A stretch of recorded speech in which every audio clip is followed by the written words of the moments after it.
დიახ, პირველ რიგში მივესალმები თქვენს მაყურებელს, ასევე გამოვიყენებ ამ შესაძლებლობას, როგორც ყოველთვის და მივესალმები ჩვენ რეჟიმის ტყვეებს. მინდა მხნეობა უსურვო მათ, რადგან ჩვენი გათვლებით უკვე დათვლილია რეჟიმის დღეები და დათვლილია მათი დღეები ამ საპრობილეში, სადაც ყველანაირი მიზეზის გარეშე არიან გამომწყდეული და მათ ადგილზე მжდომი ხალხი, რომლებიც მათ ადგილზე უნდა ისხდნენ, ახლა ისინი არიან სამწუხაროდ გარეთ და დადიან თბილისის ქუჩებში.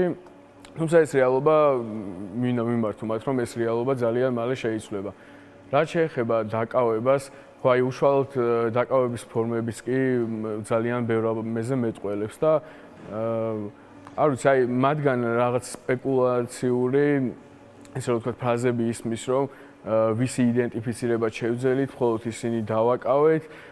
მე მინდა აი პირდაპირ ეთერში მიმართო თუნდაც აი იმ კრიმინალური პოლიციის თანამშრომლებს, რომლებმაც აი მეგი დააკავეს, მოვზადნენ დღეს რუსთაველზე, ანუ თუ იდენტიფიცირება არის მათი პრობლემა, დღესვე ათობით უკვე იდენტიფიცირებულ მოძალადეს კადრსაც მივაწოდებთ, მათი ძალადობის ფაქტსაც მივაწოდებთ და ხვალამდე დაველოდებით მაშინ ეს ხალხი თუ იქნება დაკავებული.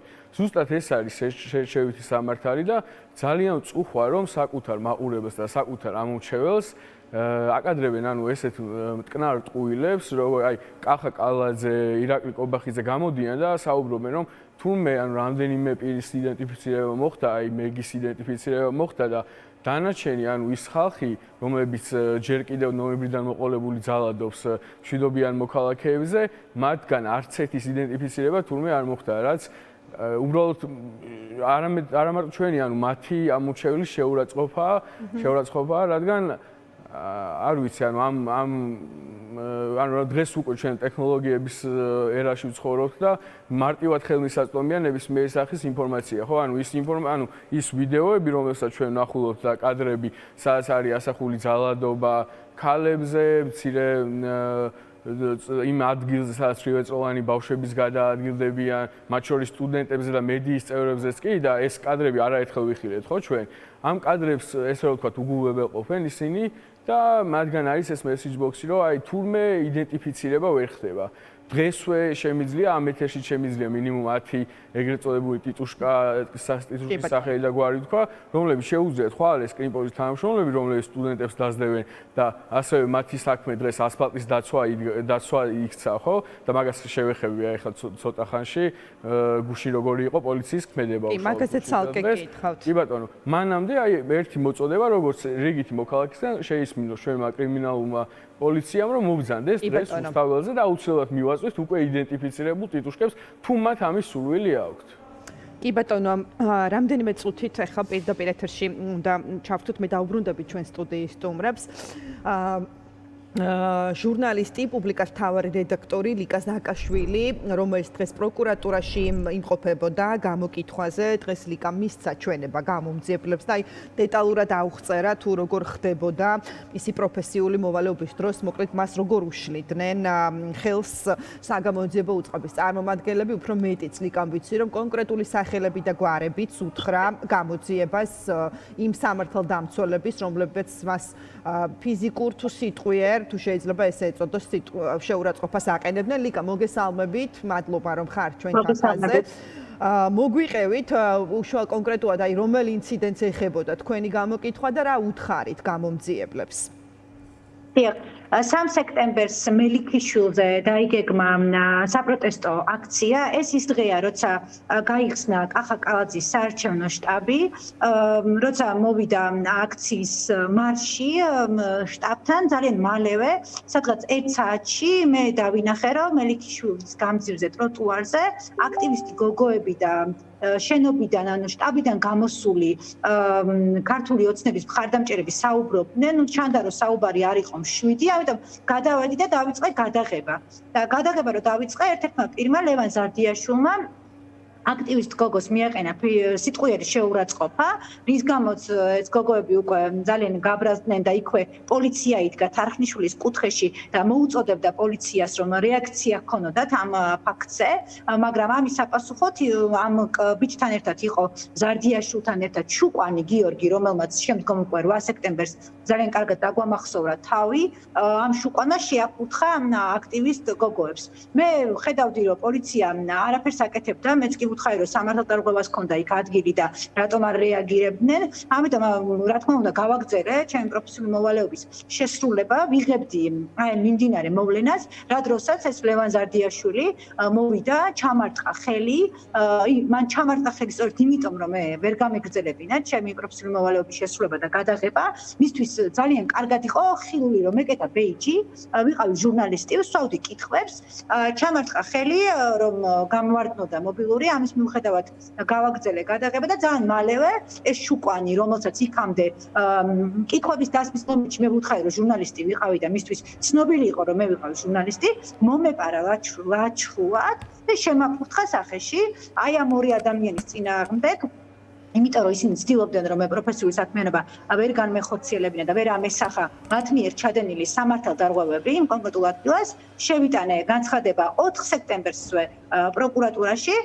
დღეს ვიყავი გამოკითხვაზე, მოვუყევი მომხდარის შესახებ ყველაფერი, დავასახელე ეს ორი ადამიანი, ასევე ავწერე როგორ იქცეოდა პოლიცია, რომელიც არაერთი მოწოდების მიუხედავად რომ ოქმი შეედგინა, გაეჩერებინა, შეეყოვნებინა ეს ხალხი, რამე ექნა არ განძრეულა, უბრალოდ იდგა იმ სივრცეში და არც კი მოუწოდებდათ, რომ შეჩერებულიყვნენ ეს ორი ადამიანი და ამ ყველაფრის შესახებ მოვახსენე გამომძიებელს, რომელიც დამხვდა თბილისის პროკურატურაში. რაც შეეხება ამ ორ პირს, აი ჩემთვის ძალიან კიდევ უფრო მნიშვნელოვანი გახდა ეს ამბავი იმ კუთხით, რომ ზუსტად 8 სექტემბერს ლევან ზარდიაშვილი იყო ის ადამიანი, რომელმაც იძალა და ასევე პუბლიკის ჟურნალისტზე, მას წაართვა მობილური, თქვენი სცენა გახსოვთ, როცა პატარა დავალიტანის გოგონა ჩვენი ჟურნალისტი ქეთო მიქაძე ხელით დაიჭირა, მოუგრიხა კისერი შეიძლება ასეთ სიტყვას და წაართვა მობილური ხელიდან და ამ ნაკურდალ მოპარულ მობილურს ამდრომდე არ გვიბრუნებენ. და ეს ადამიანი 4 სექტემბერს რომ ალბათ პოლიციას ჰქონოდა რეაგირება და ადეკვატურად შეეფასებინა მათი საქციელი, ხო 8-ში აღარ გაბედავდნენ ამდენს, მაგრამ 8-ში შუკვანიც და თვითონ ეს მეორე ზარდიაშვილიც იყვნენ თავარი სახეები, ვინც ჩაბმული იყო ამ ძალადობაში და ძალადობდნენ მათ შორის მიზანმიმართულად ჟურნალისტებს. კი ბატონო, ბლიკა გაქვთ იმედი, რომ აი კონკრეტული სახელების და გვარების დასახელების მიუხედავად, რომ აი არ ვიცი, რამე შეიძლება სამართლებრივი რეაგირება მოხდეს, თუნდაც აი ამ ორ პოლიციელთან მიმართებით გამოძიების მხრიდან? ვერ გეტყვით, რომ რაიმე იმედი მაქვს, იმიტომ რომ სისტემა ახლა დგას მთლიანად დაუსჯელობაზე.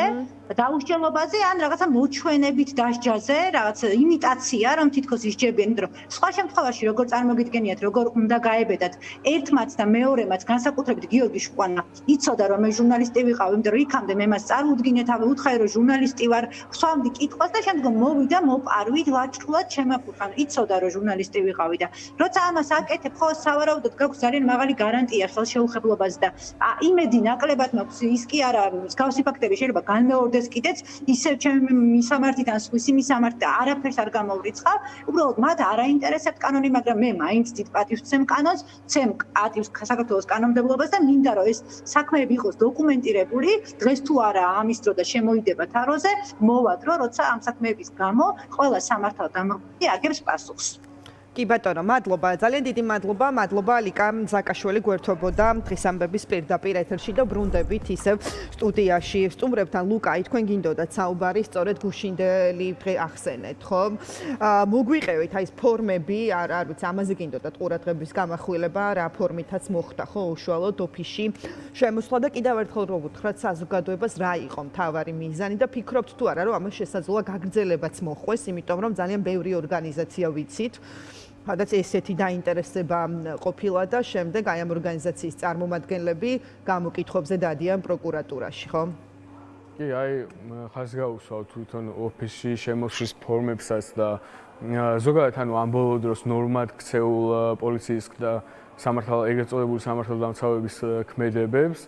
ესე იგი, თურმე ესე რომ ვთქვათ, კალაძის ოფისზე რაღაცის მიხატვა დანაშაულია და სხვისი ოფისების აფეთქება, აი გუშინ როგორც ესე რომ ვთქვათ, სასურველი სტუმრებივით მოვიდნენ, ხო, რაღაც ერთობის ოფისში და რაღაც ესე რომ ვთქვათ, საგამოძიებო მოქმედებები ჩაუტარებიათ, ყველანაირი რაღაც გამოწერილი, ესე ვთქვათ, ორდერისთან ამ მსგავსის გარეშე, ხო?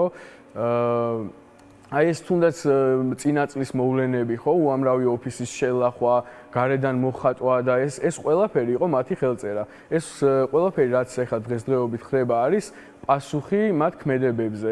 მესმის ბევრი რამე მათ არ მოწონს და კიდევ ბევრი რამე მომავალში გაცილებით არ მოეწონებათ, მაგრამ ეს არის პასუხი აი იმ ზარებზე, რომელსაც ახორციელებდნენ ესე რომ ვთქვათ, ხან შესული ხალხის მიმართ, ასევე მცირეწლოვანი ბავშვების მიმართ სვისი, ანუ მათი ოჯახის წევრების დასაშინებლად, აი ეს გინებები, რომლებიც ისმოდა და ეს გინებები სხვათა შორის ისმოდა ზუსტად იმ ოფისებიდან, სადაც ახლა არიან ეს ბოლო დღეებია შეკედლებულები და თურმე იქ რაღაც ხელები ეკავებათ, ანუ ხელები მაშინ მოეკავებინათ და არ მიეღოთ ის გადაწყვეტილება, როცა აგინებდნენ მათზე ხან შესულ ხალხს და ასევე ჩვილებს აშინებდნენ და ასე შემდეგ, ხო?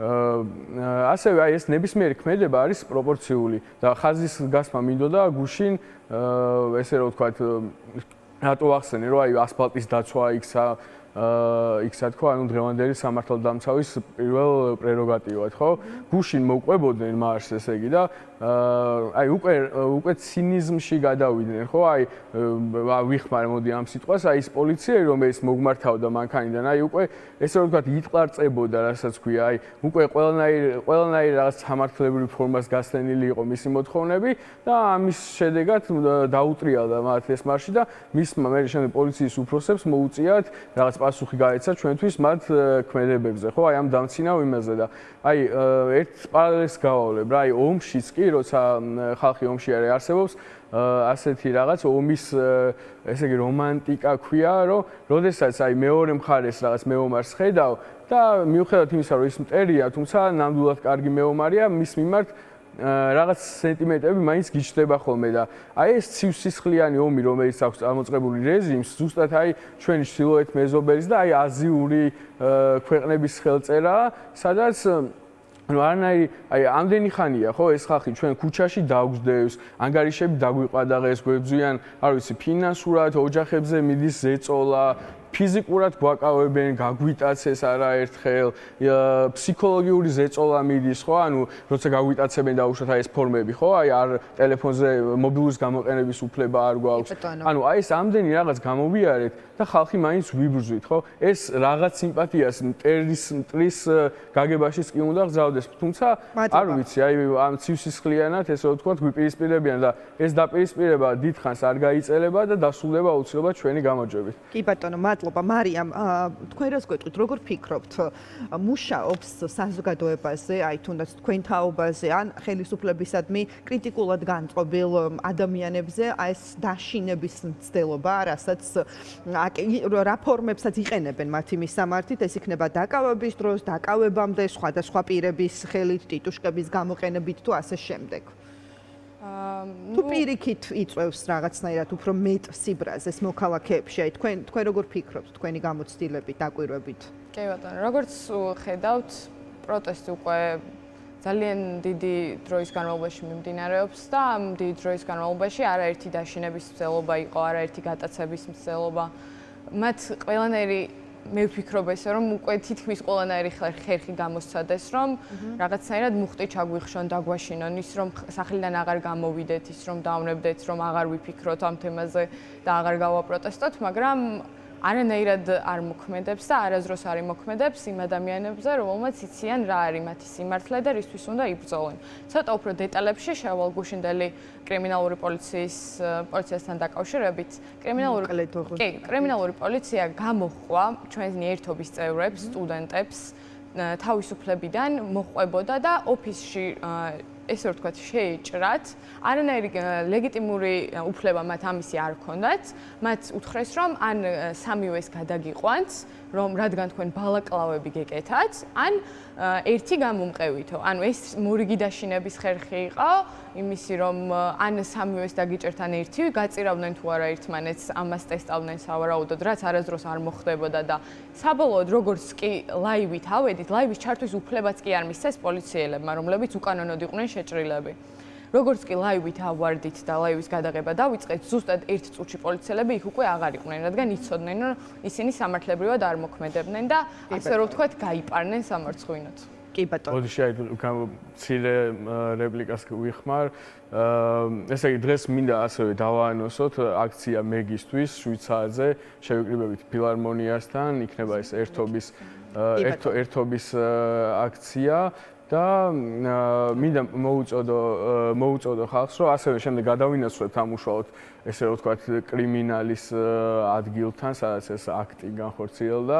კალაძის ოფისთან, კი ბატონო, მადლობა. და მოუწოდებ ხალხს, რომ გაბრაზდნენ და შემოგვიერთდნენ. კი ბატონო, ძალიან დიდი მადლობა. მადლობა ჩვენი სტუდიის სტუმრებს. ახლა ეთერში გვაქვს ჩვენ მცირე სარეკლამო პაუზის დრო.